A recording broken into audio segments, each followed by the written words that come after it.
আসসালামু আলাইকুম ওয়া রাহমাতুল্লাহি ওয়া বারাকাতুহু। আমরা জানি মুফতি জসিমউদ্দিন রহমানী আহলে হাদিস। গত খুতবায় সে আলেম তার আকীদা মানহাজ পরিষ্কার করেছে, হয়তো আপনি দেখেছেন। আহলে হাদিস ভাইদের উদ্দেশ্যে আপনার মতামত জানতে চাই। ওয়ালাইকুম আসসালাম ওয়া রাহমাতুল্লাহি ওয়া বারাকাতুহু। সম্মানিত দিনী ভাই ও বোনেরা, ব্যক্তি নাম ধরে বলা হয়েছে, যদিও ব্যক্তি নাম ধরে বিভিন্ন প্রশ্ন উত্তর আমরা পাশ কাটা দিয়ে যাই, নাম উল্লেখ করি না, কিন্তু ওনার ব্যাপারে নামটা উল্লেখ করা প্রয়োজনও রয়েছে বলে আমরা মনে করছি। আলহামদুলিল্লাহ, ওনার বলিষ্ঠ কণ্ঠ এবং তার বাকপটুতা এবং বক্তৃতার ময়দানে তার যে একটা দখল রয়েছে, এটা প্রশংসনীয় নিঃসন্দেহে। এবং কোরআন সুন্নাহ সম্পর্কেও আশা করি উনিও একজন জ্ঞান সম্পন্ন আলেম, জ্ঞান রাখেন। তবে মানহাজগত দিকে, আকীদাগত দিক দিয়ে ওনার অনেক ত্রুটি আছে, এটা নিঃসন্দেহে। আকীদাতান যদি উনি দেওবন্দি হয়, মাসলাকান হানাফি, এটা পরিচয় দিয়েছেন উনি। যদি নয়, আকীদাতান উনি দেওবন্দি, মাসলাকান হানাফি, অর্থাৎ মাজহাবের পরিচয়গত দিক দিয়ে উনি হানাফি, আর আকীদাগত দিক দিয়ে উনি দেওবন্দি। তো দেওবন্দীদের আকীদা কি, এটা তো আমরা জানি। এটা রাগ করার কোনো কারণ নাই। যারা দেওবন্দি ভাই আছেন তাদের আসলে মন খারাপ করার এখানে কিছু নাই, কারণ এটা আপনাদের বইয়ের কথা, আপনাদের মুখের কথা, বক্তব্য কথা। আপনার আকীদার ক্ষেত্রে আল্লাহ তাআলাকে সব জায়গায় বিরাজমান মনে করেন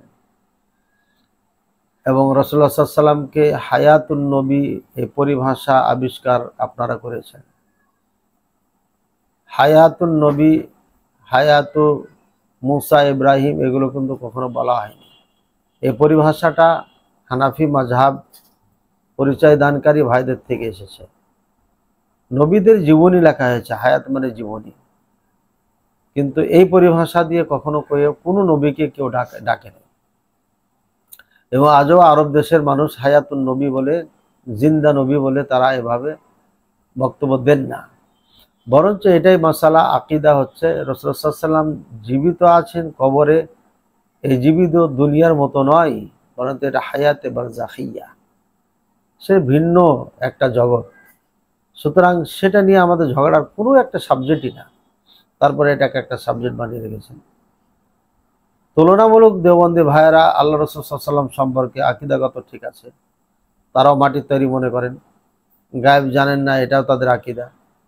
হাজির হতে পারে না, এটাও তার আকীদা। নাজির না উনি, এটাও তাদের আকীদা।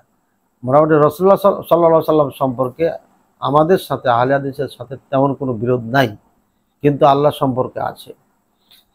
এজন্য এটা একটা বড় মারাত্মক একটা বিষয়। আর একটা কারামতে আউলিয়া, কারামতে আউলিয়া এটা আহলুস সুন্নাহ ওয়াল জামাতের আকীদা, আহলে হাদিস আমাদের সবারই আকীদা এটা। কিন্তু ওনারা কারামতে আউলিয়ার নামে এমন কারামতে আউলিয়া বলে থাকেন যাহা কোরআন সুন্নাহ পরিপন্থী এবং ঈমান বিধ্বংসী। এই জন্য এই সমস্ত বিশ্বাস, চিন্তা, চেতনাগুলো ভয়ঙ্কর। যদি যাই হোক, এ বিষয়ে আলোচনা আলেম ওলামাদের রয়েছে এবং আমি দেওবন্দ মাদ্রাসায় যা দেখলাম এই শিরোনামও আমার একটা আলোচনা আছে ইউটিউবে। তো সুতরাং যদি বইয়ে যেভাবে আকীদা আছে অলিদের ব্যাপারে, অলিরা মৃত্যু ব্যক্তিকে জীবিত করতে পারে, চোখের পলকে এদেশ থেকে ওদেশ যেতে পারে, সমস্ত কাউনের জগতে তারা মালিকানা বহন করে, এটা বইয়ের পাতায় আছে। এই আকীদাগুলো হচ্ছে শিয়াদের, এই বক্তব্যগুলো শিয়াদের। যদি এমন হয় তাহলে এটা ভয়ঙ্কর একটা আকীদা। এই আকীদা পোষণ করলে কখনো আহলুস সুন্নাহ ওয়াল জামাত হতে পারে না। তো যেহেতু উনি স্পষ্ট করেছেন যে আকীদাতান আমি দেওবন্দি, আমি দেওবন্দে পড়েছি, উমুক মাদ্রাসায় পড়েছি, এগুলো কোনটা, আহলে হাদিস না দেওবন্দি? হ্যাঁ, নিঃসন্দেহে এগুলো দেওবন্দি। দেওবন্দ মাদ্রাসায় পড়েছি আমিও, কিন্তু আমি নিজকে দেওবন্দি বলি না। আমি দেওবন্দে পড়েছি, দেওবন্দের ছাত্র, কওমি মাদ্রাসার ছাত্র, হানাফি কওমি মাদ্রাসার ছাত্র, কিন্তু আমি দেওবন্দি আকীদা পছন্দ করি না। কিন্তু উনি কথা বলেন নাই যে আমি দেওবন্দের ছাত্র, কিন্তু আমার আকিদা কোরআন সুন্নাহর আকিদা, এই কথা উনি বলেন। উনি বুঝাইতে চেয়েছেন আমি কাদায় ঝাঁপ দিয়েছিলাম, কাদা মিশ্রিত পানিতে ঝাঁপ দিয়েছিলাম, গায়ে অনেক ময়লা টলা লেগে গেছে, ধুয়ে মুছে পরিষ্কার করে আবার আমি ফিরে আসলাম আপনাদের কাছে, আপনারা ক্ষমা দৃষ্টিতে দেখবেন ইত্যাদি সব বক্তব্য উনি দিয়েছেন। বক্তব্যটা আমি শুনেছি, ওনার এই খুতবাতে উনি করেছেন। তো সুতরাং উনি স্পষ্ট করে দিয়েছেন ওনার বক্তব্যতে যে উনি দেওবন্দি আকিদার চিন্তা চেতনার মানুষ। এখন বাকি থাকলো জেহাদ। দেখেন, জেহাদের আলোচনা আমরাও করেছি, খুব কঠিনভাবে আলোচনা করেছি যখন মিডিয়া ছিল না আমাদের, এবং জোট সরকার যখন আসলো তখন বিশাল জঙ্গিদের একটা সাইলাব দেশে হলো। এরপরে তারাই আবার তাদেরকে ধরে চুলি ফাঁসি দিয়ে শেষ করলো। এরপরে শুরু হয়ে গেল দাড়ি টুপি দেখলি জঙ্গি, একটা জঙ্গি জঙ্গি ভাব, বিদেশ থেকে চাপ সব চলে আসলো। এরপরে আওয়ামী লীগ সরকার আসলো, আসার পরে কঠিনভাবে এটাকে দমন করা হলো। দাড়ি টুপি দেখলে এটা বয়স কম হলে জঙ্গি, আর বিরুদ্ধ হলে পারে রাজাকার, এ ধরনের একটা স্লোগান তাদের মাঝে দেখা গেল।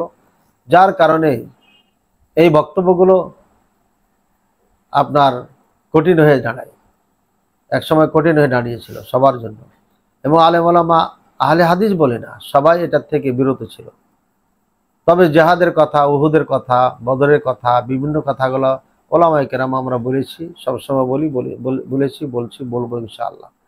তবে জেহাদ, যুদ্ধ জেহাদের যে প্রেক্ষাপট, যেভাবে জেহাদের কথা বলেছেন এ সমস্ত ওলামায়ে কেরাম, বাংলাদেশের যুদ্ধের কথা তারা, যুবকরা মনে করছে বাংলাদেশে আমাদের যুদ্ধ করতে হবে, যেমন শেখ আব্দুর রহমানের দল খাড়ো করেছিল।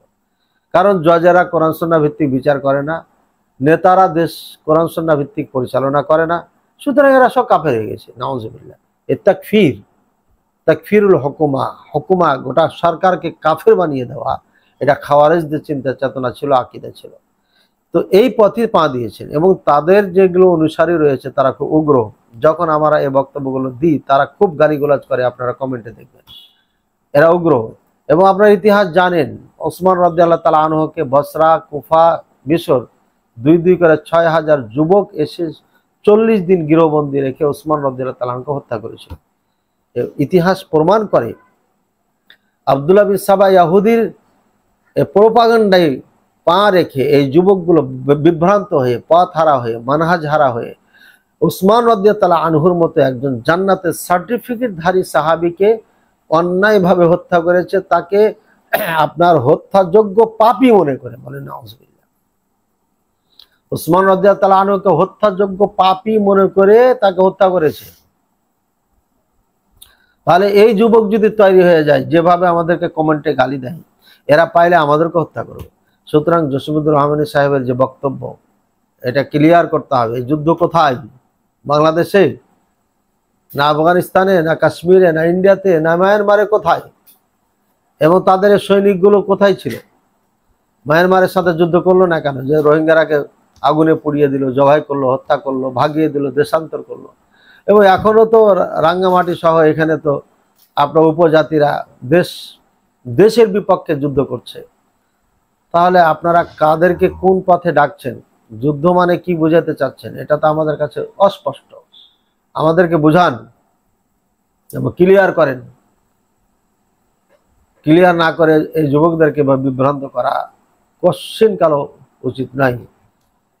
এভাবে আরো কিছু তরুণ স্কলার বের হয়েছে, তারা নিজকে স্কলার দাবি করে, দায়ী দাবি করে, আলেম দাবি করে। অনেক সময় তারাও এই যুদ্ধ এগুলো নিয়ে কিয়ামতের আলামত, দাজ্জাল, এটা হবে, ইমাম মাহদী আসবে, যুদ্ধ হবে, হবে।